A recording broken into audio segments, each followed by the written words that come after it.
dirait que poule. ça se passe. Je croyais que Hein c'était poule comme poule, mais... Alors, c'est poule comme... c'est à l'anglaise. Alors, c'est effectivement poule, ça se dit comme poule, mais c'est poule comme ça, en fait. Poule, Parce qu'en fait, la dame a un accent anglais. En fait, mademoiselle. Je reviens sur elle. On va passer un peu plus au calme. Bon, Parfait. on n'a pas avancé quand même. Par contre, quand ça marche, Johan, c'est bien. Parce que pour vous qui n'êtes pas des combattants, ça règle la moitié du problème direct. Hein. Ça, c'était bien vu. Alors, mademoiselle Poole, qui a un accent d'Oxford très prononcé, bien qu'elle vive depuis de nombreuses années en Italie, vous remercie. Bien qu'elle ne sache pas du tout qui vous êtes, parce qu'elle ne sait pas du tout ce que vous faites là. On va expliquer. Hein. Ah, tu me demandais s'ils avaient des papiers. Ouais. Les papiers volés, manuscrits. Oui, le chef, il devait avoir, comme c'est lui qui a fait l'enlèvement, il avait effectivement un carnet. Le carnet, c'est lui qui l'avait. Donc vous récupérez le carnet, très important. Carnet.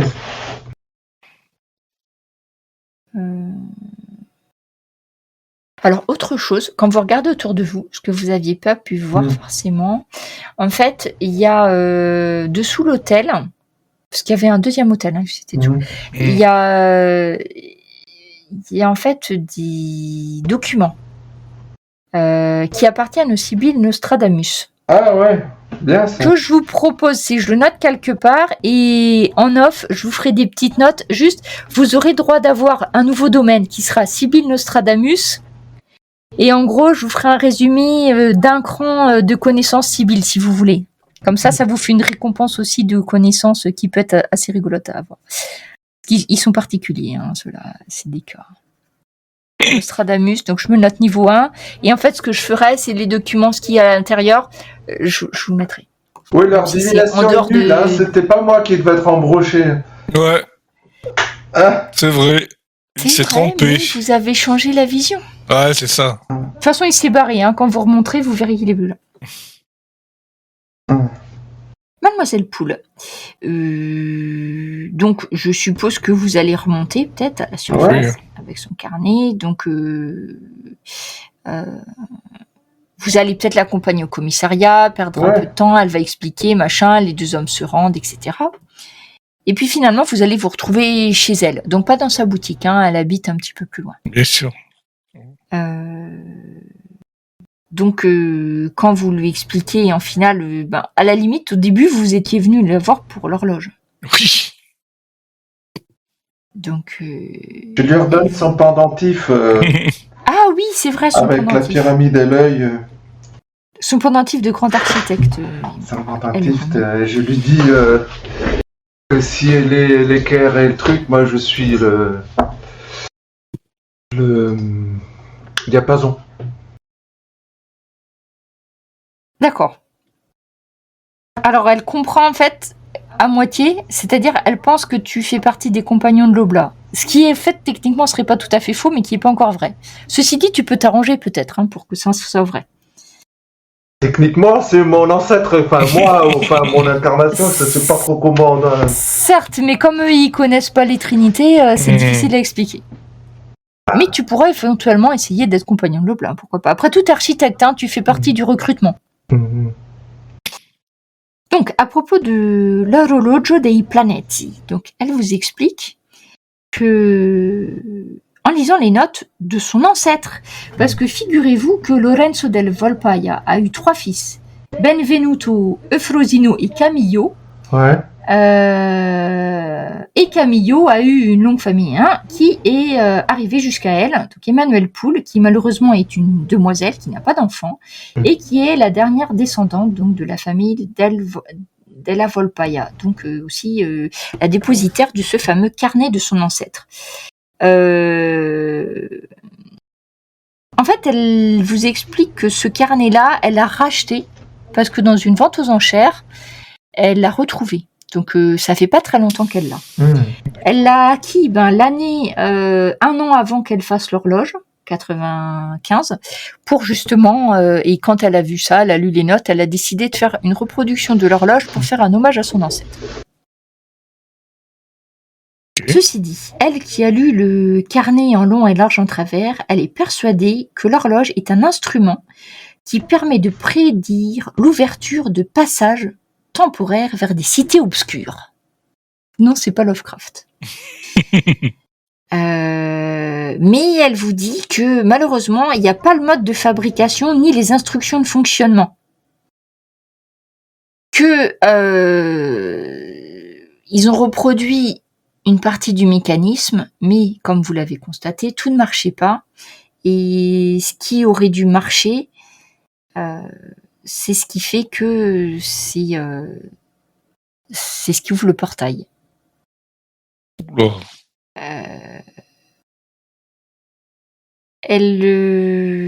Qu'est-ce qu'elle va vous dire d'autre ?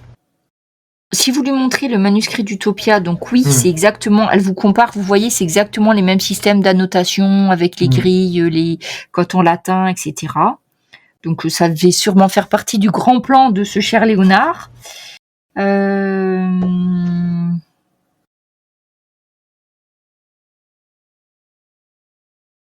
Et à part vous montrer le carnet, pas grand-chose. Par contre, elle pense que l'horloge n'a pas été détruite. Et elle vous montre en fait le carnet. À la fin du carnet, il y a des pages avec une écriture plus récente. Sûrement le fils, donc Camillo, qui parle en fait d'un vol de l'horloge et pas d'une disparition. Par contre, vous savez pas si, comme il y a eu 2 horloges, vous savez pas si ça fait référence il y en a peut-être une vraiment brûlée et une qui a disparu. Parce que sur les dernières notes de Camillo, il explique en fait que il y a une horloge qui a été volée. C'était l'horloge qui...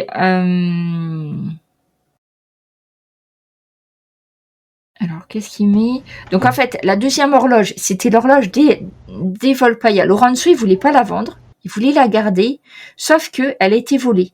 Donc, Camillo, il essayait de retrouver sa trace. Et finalement... Normalement, il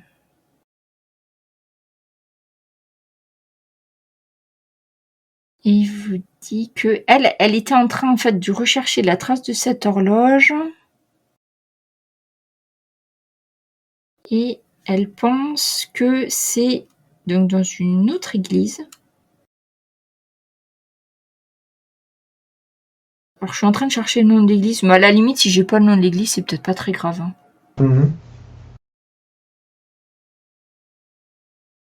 C'est pas très grave parce que je retrouve pas le nom de l'église. En fait, elle vous dit que elle pense que l'horloge a été cachée dans une autre église. Et donc elle vous donne, donc c'est sûrement Santa Maria, je sais pas, della Pietà, on va dire. Voilà, on va dire que c'est ça parce que je me souviens plus du nom de l'église en question. Donc en fait, on va faire un petit épilogue, juste parce que je veux finir que vous ayez cette horloge. Non, donc, d'après ce qu'elle vous a dit, peut-être que vous allez y aller avec elle d'ailleurs, pourquoi pas. Et en arrivant dans l'horloge, donc vous allez voir le prêtre qui reconnaît Mademoiselle Poule, qui est quand même quelqu'un de connu, une artiste reconnue, qui a certains pouvoirs, qui en fait est très riche. Et il y a bien... Vous allez retrouver une horloge qui, par rapport à celle que vous avez vue, est peut-être pas en très bon état, mais je compte sur les talents de Johan pour faire les choses comme il faut. D'accord. Et il se trouve que c'est ce modèle-là, il y a tout le mécanisme fonctionnel. Tu sais que si tu y travaillais, par contre, il faudra que tu y travailles un petit moment, Johan, dessus. Tu pourrais la remettre en état. Tous les engrenages sont d'origine. Sur les dessins, vous retrouvez tout pareil, y compris l'espèce de serpent Saturne. Ça y est. Le dragon, tout ça. Et en fait, pourquoi est-ce que cette horloge a jamais été retrouvée? Tout simplement parce que cette église-là, c'est une église qui était plus utilisée. Il y a le toit qui fuit. Enfin, vous voyez, c'est vraiment une église comme ça. Et c'est grâce au carnet de Camillo qu'elle a retrouvé, parce qu'en fait, depuis qu'elle a le carnet, depuis 95, elle a fait plein de recherches. Donc, elle vous montre tout un tas de papiers. Effectivement, vous êtes d'accord avec elle que c'est bien dans cette église.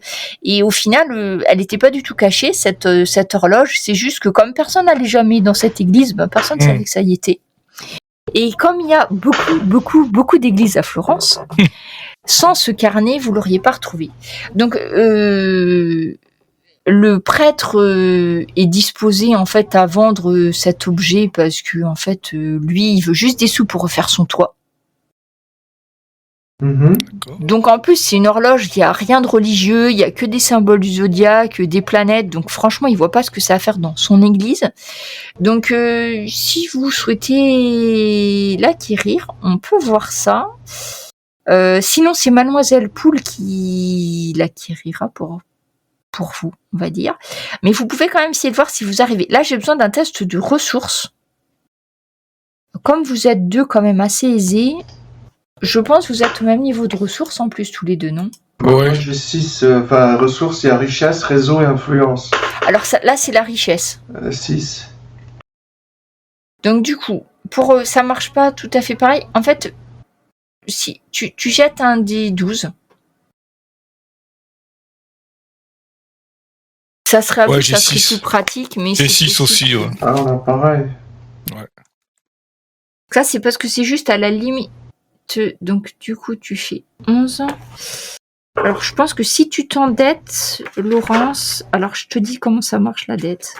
Donc, on va dire que Emmanuel peut te donner la... Je mets le complément, moi, s'il faut. Différence. Alors, attends. Il faut juste que je regarde un truc. Ressources, richesse, machin. Comme c'était à la limite...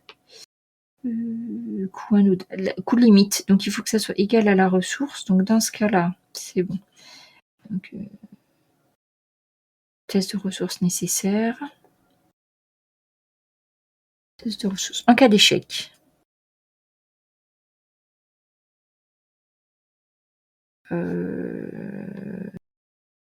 Donc, toi, tu peux pas. Faudrait que tu fasses un test, toi, Johan, du coup. D'accord. Parce qu'en cas d'échec, en fait, c'est... Mais c'est quoi l'échec La négociation échoue. Mais pourquoi il faudrait que je fasse combien? Faut que tu réussisses. Ah, mais attends, parce que t'as 6. Alors, attends. Si j'ai fait 11 et 6, ça fait 18. Non, mais ça marche pas comme ça. Moi, c'est raté. C'est juste... Alors, la difficulté est égale... Attends, c'est peut-être... La difficulté est égale à 7 moins le coût du bien. Ah, alors... Parce qu'en fait, ton test de ressources, ça me met juste... si tu peux faire un test, ça me dit juste... ton 6, ça me dit, c'est bon, t'étais à la limite de faire le test. Parce que si t'es vraiment dessous, tu peux même pas faire le test. Et ensuite, c'est un test qui est égal à 7 moins le coût. Alors, 7 moins le coût. Alors, attends. Ouais, c'est un peu technique. Donc, le coût... le coût était de 8. Non. Ah non, le coût était de 11. D'accord. Donc, le coût était de 11. Donc, 7 moins 11, donc ça fait 4. Ah ben, il suffit de faire plus que 4. Donc, c'est bon, Laurence. Donc, tu négocies. Donc, tu auras quelque chose à mettre dans ton château de la Dame Blanche. Et voilà. Après, franchement, il n'y a que Johan qui peut le réparer, ça. Je vais y aller habiter là-bas. C'est quelque temps. Non, mais tu peux l'emmener. Après, vous pouvez vous arranger. Ouais. Pour le faire. Donc, tu arrives à l'acquérir, donc sans t'endetter. Parce qu'en fait, c'est ça. Le problème, c'est que si c'est au-dessus, tu t'endettes. En cas d'échec, la négociation échoue. Bon, dans ce cas-là, ça échoue. Okay. Bon, là, ça réussit. Donc, vous avez une horloge en votre possession. Enfin, sûrement que l'horloge, parce que l'autre, elle a peut-être vraiment été détruite, mais ça, vous savez pas. Donc, par contre, on va faire ça maintenant, parce que j'ai besoin de savoir ça pour la suite. Si, Johan, tu vas arriver... Alors là, par contre, c'est dans ton domaine. Hein. Ouais. Donc, ça serait... technologie. Oui. Donc, parce qu'en fait, le truc, c'est que le mécanisme, il y a tout, mais ça fait des centaines d'années que le mécanisme n'a pas été actionné. Et oui. Et en fait, pour toi, ça va t'obliger à monter, redémonter, huiler, graisser. Après, c'est vraiment que de la mécanique, hein. Donc, en fait, c'est des petits trous dentelés. Tu vas peut-être même devoir en refabriquer une ou deux pour que l'engrainement marche et tout ça. Donc, au final, pour toi, ça va être la partie la plus plaisante de l'aventure, c'est que c'est encore mieux que le Rubik's Cube, c'est encore mieux que les Lego. C'est un truc vraiment... Donc, à vous deux, vous allez faire les papiers de la douane et machin truc et tout ça, et le rapatrier en France. Du côté des contacts, vous aurez maintenant... donc, vous allez avoir un contact fiable, c'est Mademoiselle Emmanuelle Poul, qui fait aussi partie des compagnons de l'Oblat. Hein.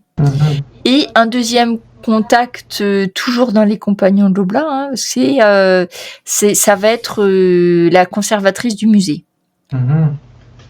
Quelqu'un qui vous aime pas trop, mais que peut-être, voilà, si vous connaissez un Sibylle Nostradamus de Florence, en sachant que vous avez quand même récupéré des papiers et que vous l'avez un peu malmené, je sais pas s'ils vont bien vous aimer, mais vous en connaissez au moins un à Florence. Je vous le mettrai dans les contacts, même si au niveau confiance, machin, voilà. Et surtout, les Sibylles, ils ont quand même fait appel aux béliers. Oui. Donc, ceux de Florence, vous pensez que peut-être vous aiment pas trop les trinités, ceux-là. Mais je vous mettrai quand même le nom en contact de lui, un Sibylle Nostradamus. Bon, un ennemi, vous savez qu'il y a des béliers, mais en fait, il y en a partout. Et là, à Florence, vous avez tué un chef. Donc, quand il va reprendre conscience, l'autre, il se souviendra de vous, hein, quand même.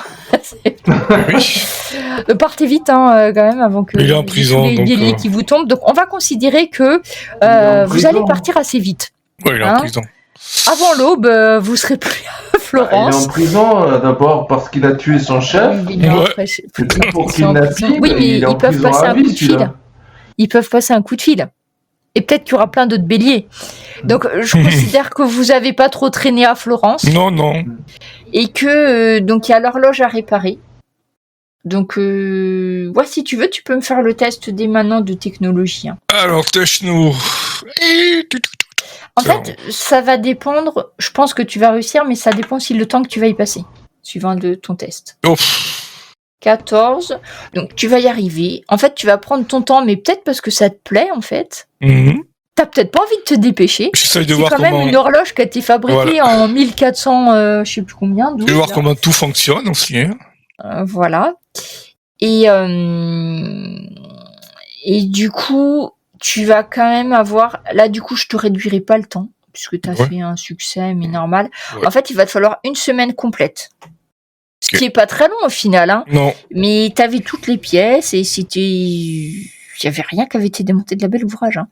Donc, du coup, 18... Là, vous êtes resté au moins 2 jours à Florence, donc 20. Donc, le 27 février. Bientôt mars. Hein. Ça vous a mis un petit peu de temps. Mais du coup, vous avez passé que 2 jours à Florence. Hein, donc, pour le travail et tout ça, c'est faisable. Hein. Donc, le 27-2, vous êtes à Paris. Donc, je vous rajouterai dans vos documents pas mal de choses. Je vous mettrai pas les carnets de là parce que finalement, ça vous permettait de retrouver la vraie horloge. Vous avez gagné un objet, l'horloge. Vous avez eu vous allez avoir des informations sur les Sibylles Nostradamus en plus. Ça, c'est parce que, franchement, vous l'avez trop bien géré, votre combat. C'était bien, quand même, l'injonction. Là, j'adore ce pouvoir. Heureusement que ça a marché. Et franchement, sinon, c'était dur, hein, pour vous. Hein. Ah oui, ils sont costauds. C'est pour ça que je vous avais décrit tout le décor, parce qu'au cas où, il fallait pas hésiter à foutre le feu. Enfin, voilà. À mettre ça. Ouais.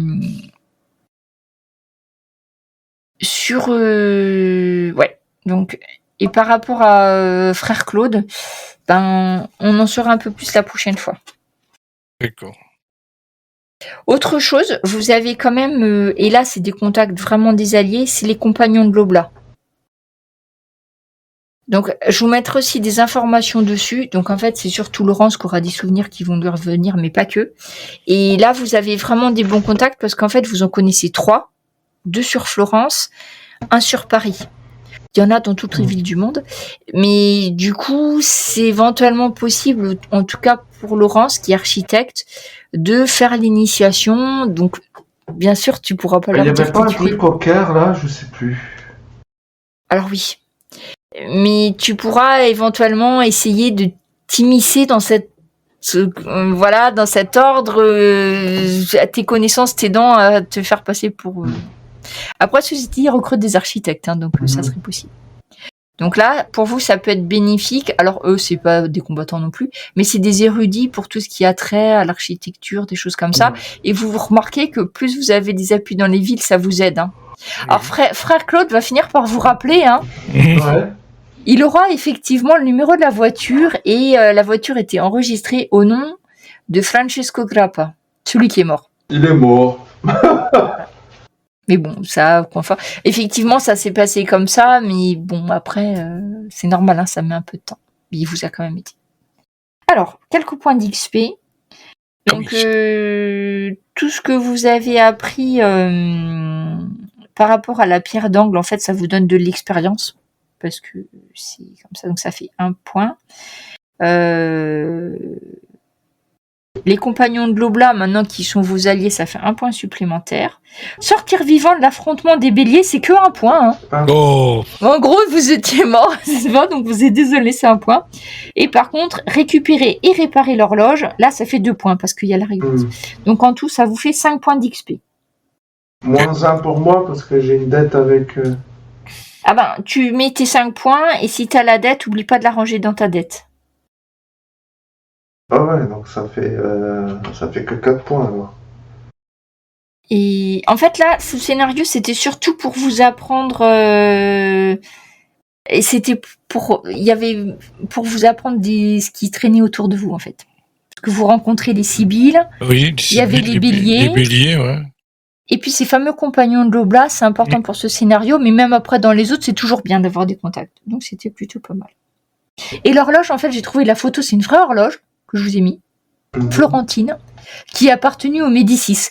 Je pense que l'auteur s'est inspiré de celle-ci, oui, parce que c'est celle qui ressemblait le plus. Donc je pense qu'on n'était pas loin. Voilà.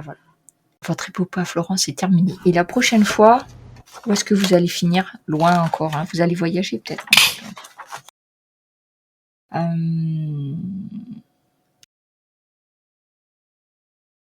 Je regarde si vous voyagez. De toute façon, vous êtes à Paris, donc si vous avez après... Oubliez pas que l'INEA vous a demandé aussi, hein, si vous trouviez quelque chose.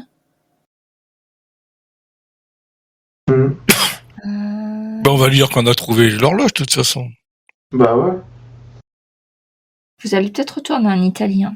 Je pense que vous allez devoir voyager un petit peu en Italie. Je suis en train de jeter un coup d'œil rapide à la suite. Ouais, je pense que vous allez retourner en Italie. Donc, une petite suggestion. Je parle plein de langues, il n'y en a aucune qui me serve. Ouais, pensez peut-être dans vos points d'XP, peut-être l'italien. Bah après, de toute façon, il parle quand même. Vous arriverez à vous en sortir. Mais ça pourrait être une idée, mais c'est pas obligé. Hein, mais la prochaine fois, vous serez sûrement en Italie. En fait, la prochaine fois, il faudrait que vous alliez voir l'INEA. Et après, ça va être une chasse au trésor. Hein, je vous dis, c'est parti pour. Voilà. Parce que vous allez voir un petit peu ce que c'est. Mais vous avez appris un truc, c'est que cette horloge, ça serait un moyen de prédire quand est-ce qu'il y a une porte. Ou alors c'est une porte, vous savez pas trop. Mais il y a quelque chose. Mais tu veux dire qu'il fallait la placer à l'endroit bien précis que vous connaissez pas. Du Romorantin.